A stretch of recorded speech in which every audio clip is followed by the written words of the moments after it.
Hi, welcome to my channel. My name is Annie and this is Unity Consciousness. Thank you so much for stopping by. I'd like to thank our new subscribers and also thank you, those of you that are tuning in again for this week's energy update. Let's jump right in. The energy this week really kicks off tomorrow, Monday, which is the 21st. We have Pluto, which is retrograde in the sign of Capricorn, is going to quincunx the Sun, which is in Leo. And whenever Plutonian energy is quincunx, it can be really challenging because you've got two different planets. The Sun is a star, I get that, but Pluto's a planet, and they're quincunx, meaning that their energy is not jibing. They're in two different elements, and it's complicated, and you're kind of doing this seesaw with the energy. So this, to me, speaks all about challenging or tense energy related to power dynamics. Remember, Pluto is in Capricorn, and that's all about top-down authority and just imbalance of those power dynamics. You know, who has it and who doesn't. So anyway, as this day progresses, there could be some power dynamics that need to be addressed, and you may not like that very much, or it's just complicated. You're seesawing back and forth on something. That's what's necessary in a quincunx to really take advantage of the energy to the best that you can. Then on Tuesday of this week, we've got Venus, which is retrograde in the sign of Leo, is going to square Jupiter. And Jupiter is in the sign of Taurus. Taurus is all about sensual pleasures, right? And Jupiter being in Taurus is expanding this energy. But if Jupiter is then square Venus, which is retrograde, this can be all about overspending over anything that it's not a good thing. Too much of a good thing, right? It's not necessarily good. But it is totally about overindulgence. So if you catch yourself wanting to make a big purchase, but you don't have the cash right away, but you think maybe if I just put it on a card in time, you know, probably not a good idea. And this energy is going to be with us for a while. We'll talk about that closer to the end of the video. So just be ready for that. If you feel that want to splurge, want to do something over the top, you just might want to temper that a little bit for the next couple of weeks. Then on that same day, we've got Mars, which is in the sign of Virgo, is going to oppose Neptune, which is in the sign of Pisces. Because this is an opposition, it may be energy that you feel, or it could be your partner or someone close to you that would be the opposition too. And this is all about being drained, absolutely drained.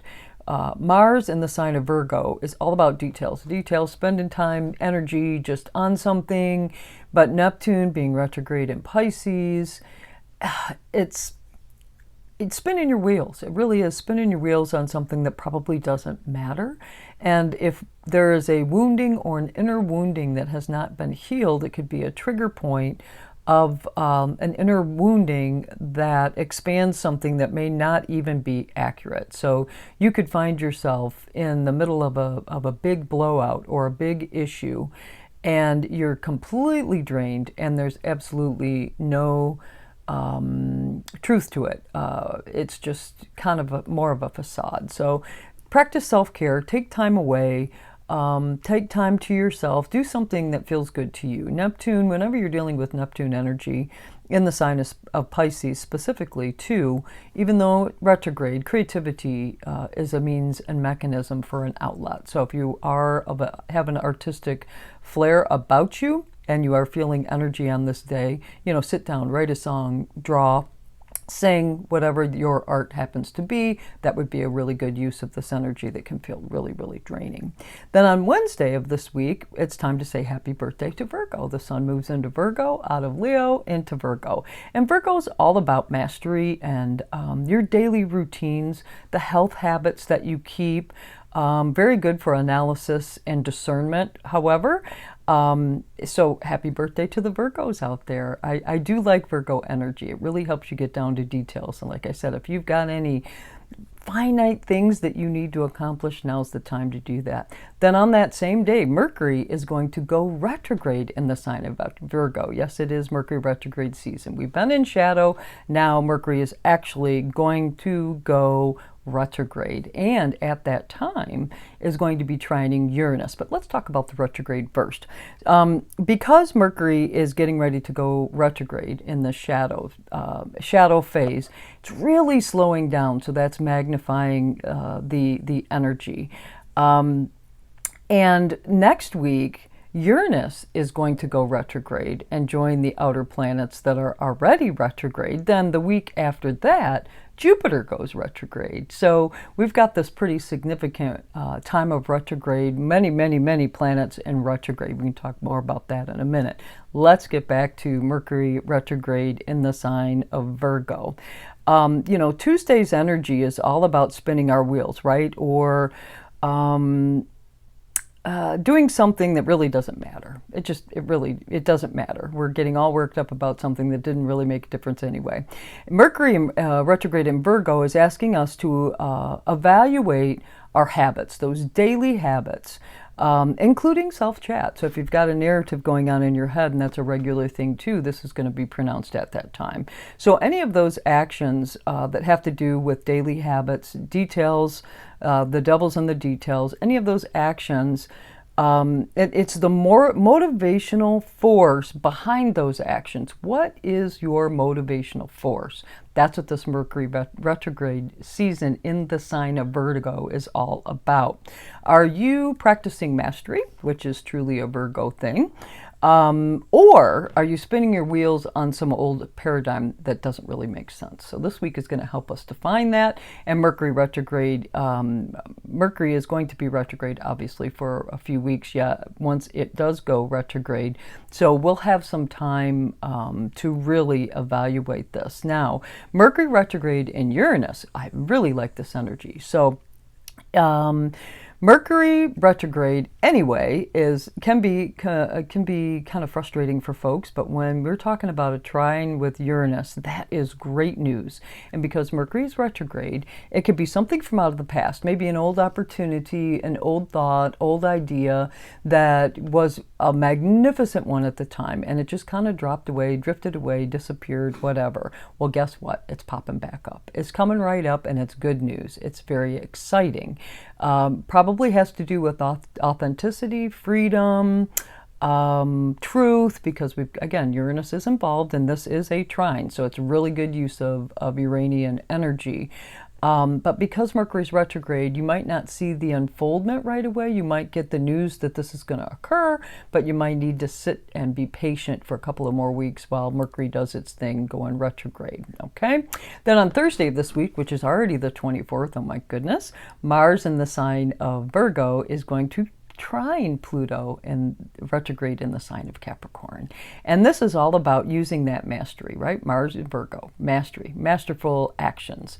Using your mastery to make a positive shift in transforming some power dynamic. So totally on Monday when we had that quincunx between the Sun and Pluto, there could have been some frustration, tense, challenging issues that popped up. Well, now you're using your mastery, right?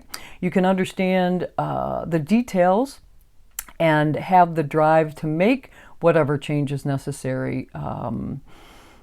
And quite frankly, as a matter of fact, you might not be able to deny it now because of that Mars energy trining Pluto and really pushing to make a change. So I like that energy a lot.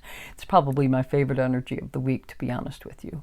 But let's get back to the Venus in Leo square Jupiter energy. That overindulgence is...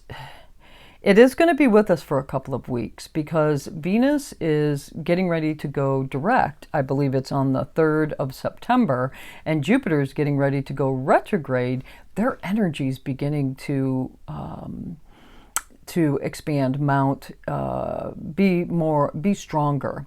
So because we've got a couple of weeks of it, this is going to be an undertone that's kind of brewing. So just be mindful. Watch your spending if money's tight, and even if it's not, just be mindful. Check in, clock in, be conscious.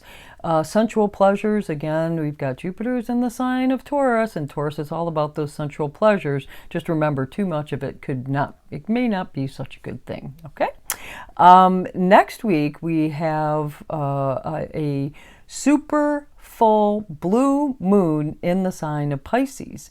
And by the time we are finished with that moon, we're going to have Pluto, Saturn, Neptune, Uranus, Venus, Mercury, and Chiron all retrograde. And these, to be honest with you, there's so many, so let's go through each planet. Pluto's about power. Saturn's about responsibility. Neptune's about spirituality and creativity. Uranus is all about freedom, truth, and authenticity. You've got Venus, which is all about money and relationships. And Mercury is all about communications and thoughts. And then you've got Chiron about healing. My goodness, what's moving forward right now? Probably not much, and that's okay. The reason why we have a retrograde, all these planets at one time, is so that we can go within. We can use this energy to, and especially because the sun will then be in the sign of Virgo for discernment. What do we want to make changes on? Maybe not right now, but as these planets begin to go direct, you're going to be able to make the changes that you need to in those areas that those planets represent that will be or currently are retrograde. So it's really a good time to go, if you're frustrated especially, get some things down on paper, go within, do the hard work, so when these planets go direct, then we can really take some action and make some big steps forward. Anyway, that's all I have for you this week. I decided to use the Chris Ann deck, the Light Seers Tarot, and the card that popped out is the Queen of Cups. I like this card. She's one of my favorites of the tarot deck, the Queen of Cups. Let's read what the book has to say. The Queen of Cups is one of the most intuitive characters of the tarot, floating in her dreamlike state of spiritual connections. She asks you how well your emotions have been serving you lately and reminds you that you have the ability to connect on a much deeper level. Feel and accept your emotional intuition. Listen closely as a way to understand what is truly going on and ensure that other people feel heard when you communicate with them. Devote time to their emotional cues and see the divine beauty in all life's expressions. It takes both sun and shadow to make the ocean floor sparkle. In shadow, this card can indicate that you are out of touch with your emotions or that you are suppressing your feelings while refusing to see the obvious. If you feel any insecurities around openly connecting with others, grow into a better partner by vulnerably sharing your own tender heart. The mantra repeats, my intuitive heart openly expresses deep love. My intuitive heart openly expresses deep love. Well, thank you so much for joining me today. If you like this video, please do click the like button. If you know someone that can be helped by this video, please do share it with them. Co-create with me, won't you? And if you want to know when videos are being dropped, click the subscribe button and you will most certainly be know when a video is dropped. I hope you have a fabulous week ahead. Namaste.